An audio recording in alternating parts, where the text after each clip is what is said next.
Greetings, my movie ghouls, and welcome back to our 7th day of our 31 Nights of Fright Halloween countdown.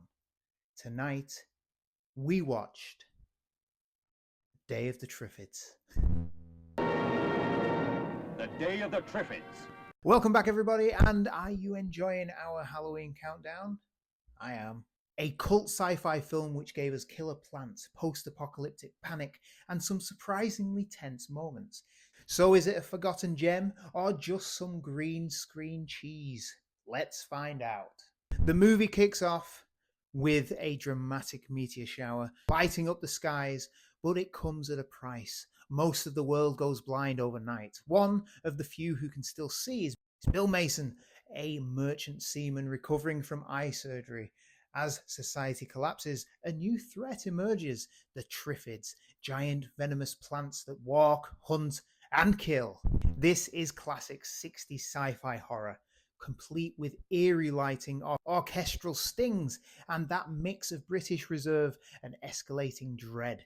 The tone is serious, but the production values definitely place it in B-movie territory. The Triffids themselves are clunky and wobbly, but somehow still creepy. There's something about the way they move, slow, patient, that sticks with you. What works here is a sense of global catastrophe. There's a real effort to show the scale of collapse, airports, cities, the military response.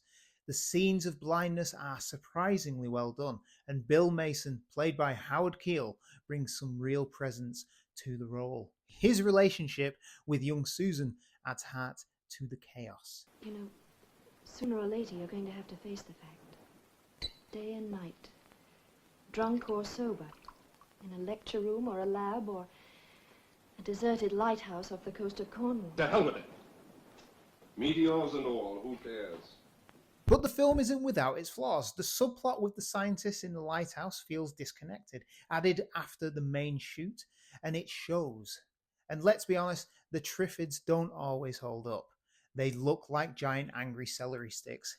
The ending, involving seawater killing them, also feels a little bit rushed and convenient. If you've read John Wyndham's novel, be warned, this is a very, very loose adaptation. One is the slow burn psychological horror and societal breakdown. The film opts for more action and spectacle. It's entertaining, yeah, it is, but it loses some of the novel's deeper themes about human fragility and rebuilding after the collapse.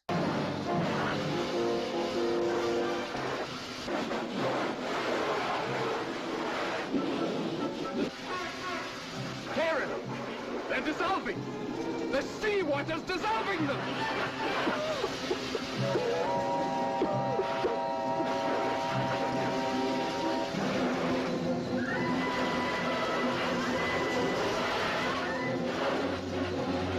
Sadly, we have seen better adaptations than this. Despite its flaws, The Day of the Triffids remains iconic in sci-fi history. It helped popularize Nature Strikes Back genre of horror and inspired countless killer plant stories. It's campy, dated, and occasionally absurd, but it's also surprisingly watchable and imaginative. So it's worth your time. If you're a fan of classic sci-fi, definitely go watch it. Just go in knowing it's more pulp than profound. I'm giving The Day of the Triffids a 3 out of 5. Not perfect, but a fascinating look at Cold War era fears with a side of carnivorous cabbage.